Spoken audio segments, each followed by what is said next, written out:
Hello दोस्तों, study promoters में आपका स्वागत है। दोस्तों, आज हम पढ़ेंगे कक्षा 10 के हिंदी के पद्य खंड से भक्ति, जो कि बिहारी लाल जी द्वारा रचित है। दोस्तों, वीडियो को स्टार्ट करने से पहले यदि आप हमारे चैनल पर नए आए हैं तो चैनल को सब्सक्राइब कर लें और बेल आइकन को दबा दें, जिससे कि आने वाले सभी वीडियो का नोटिफिकेशन सीधे आप तक पहुँचे। तो चलिए अधिक देर न करते हुए शुरू करते हैं इस दोहे को।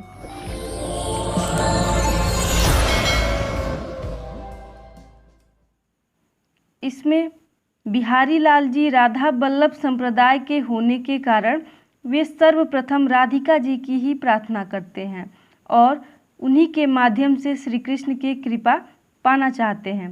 और वे कहते हैं कि मेरी भव बाधा हरौ राधा नागरी सोई, जातन की झाई परय श्याम हरित दुति होई।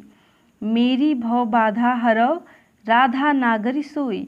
नागरी अर्थात चतुर, अर्थात बिहारी लाल जी कहते हैं कि हे चतुर राधिका, आप मेरी भव बाधा अर्थात सांसारिक बाधाएं जो मनुष्य को जीवन लक्ष्य प्राप्त नहीं करने देती, ऐसी बाधाओं को हे चतुर राधिका आप हर लो। और जा तन की झाई परय श्याम हरित दुति होई। हरित दुति अर्थात यहाँ पर हरित दुति का 3 अर्थ होता है। एक हतप्रभ होना, दूसरा हरे रंग का होना, तीसरा प्रसन्न होना। अर्थात यहाँ पर कवि बिहारी लाल जी कहते हैं कि जा तन की झाई परे। तन अर्थात शरीर और झाई अर्थात परछाई, अर्थात कहते हैं कि जिनकी शरीर की परछाई मात्र से ही श्री कृष्ण प्रसन्न हो जाते हैं, ऐसी चतुर राधिका आप मेरी सांसारिक बाधाओं को हर लो। और मोर मुकुट की चंद्रिकनु यो राजत नंद नंद, मनु शशि शेखर की अकस किय शेखर सत चंद। मोर मुकुट की चंद्रकनु यो राजत नंद नंद। नंद नंद अर्थात नंद बाबा के लाल अर्थात श्री कृष्ण। श्री कृष्ण अपने सिर पर मयूर पंखों से बना हुआ मुकुट धारण किए हुए हैं और वह मुकुट अत्यंत ही शोभा दे रहा है। और मनु शशि शेखर की अकस किय शेखर सत चंद्र। शशि शेखर अर्थात शंकर, और उन मोर पंखों के बीच में अंकित सुनहरी चंद्रिकाएं, और उन चंद्रिकाओं को देखकर ऐसा प्रतीत हो रहा है कि मानो श्री कृष्ण के रूप में, यहाँ पर श्री कृष्ण को कामदेव के रूप में देखा गया है। अर्थात यहाँ पे कवि कहते हैं कि मानो श्री कृष्ण के रूप में कामदेव ने शंकर से प्रतिद्वंदितावश सैकड़ों चंद्रमा अपने सिर पर धारण कर लिए हों।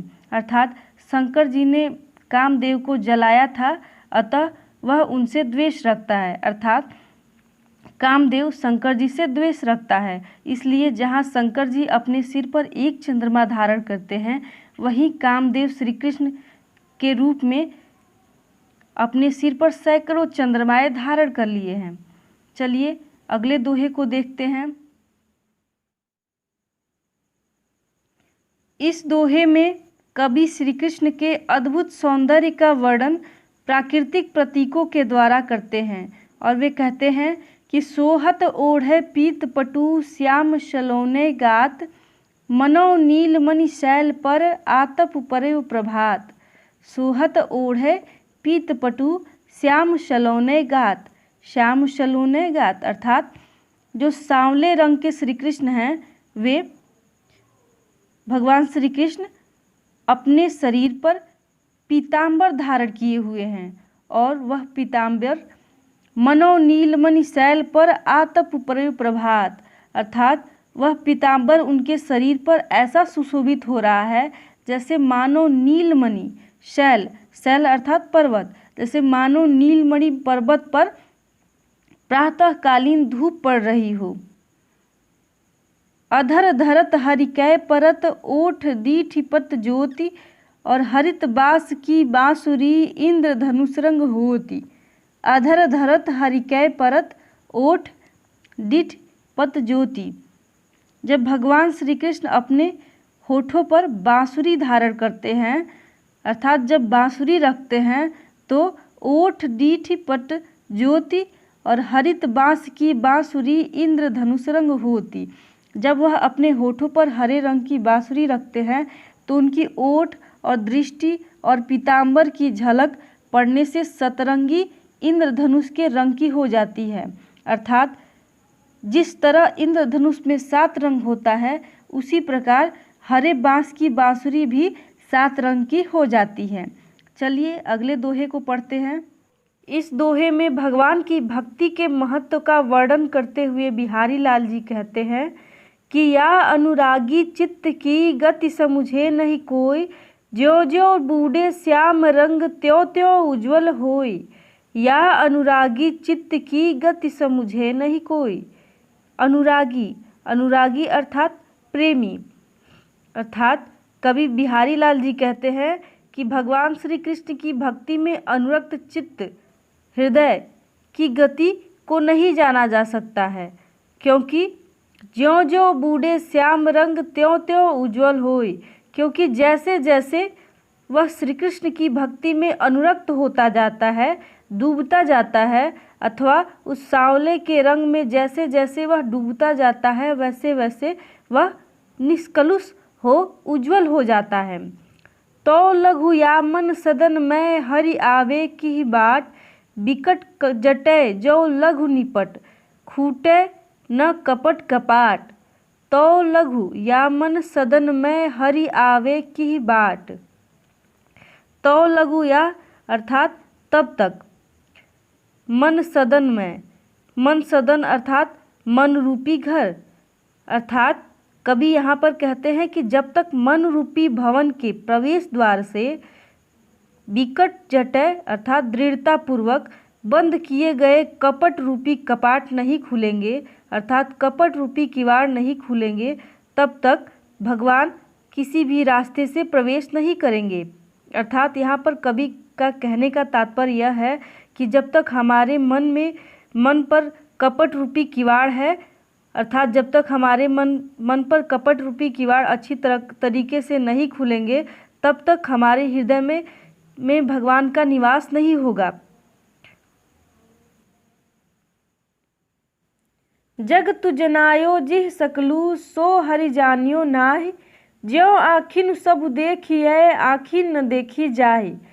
जग तु जनायो जिह सकलू सो हरि जानियो नाहि।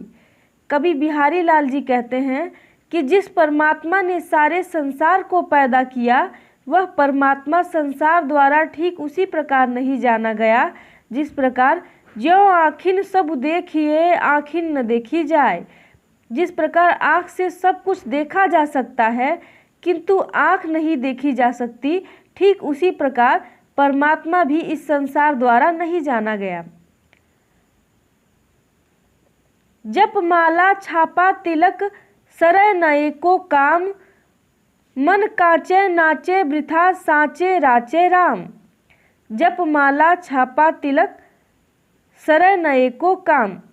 बिहारी लाल जी कहते हैं कि जप करने और माला फेरने, छापा तिलक और चंदन का तिलक आदि आडंबर पूर्व क्रियाओं से कोई भी काम पूरा नहीं हो सकता। अर्थात एक को काम न एको काम, अर्थात एक भी काम पूरा नहीं हो सकता। मन काचे नाचे वृथा साचे राचे राम। और इन बाह्य आचरणों से सच्ची भक्ति नहीं होती है। जिसका मन ईश्वर की भक्ति करने से कतराता है, अर्थात भक्ति करने में कच्चा है, वह व्यर्थ ही इधर उधर की क्रियाओं में मारा फिरता है। ईश्वर तो केवल सच्चे मन की भक्ति से ही प्रसन्न होता है। दोस्तों, इस प्रकार यह दोहा समाप्त होता है। यदि यह दोहा आपको समझ में आया है तो हमें कमेंट करके अवश्य बताएं और अपने दोस्तों से भी शेयर करें ताकि उन्हें भी लाभ मिल सके। और हाँ, बहुत जल्द हम आपसे मिलेंगे एक नए वीडियो के साथ। तब तक के लिए बाय बाय।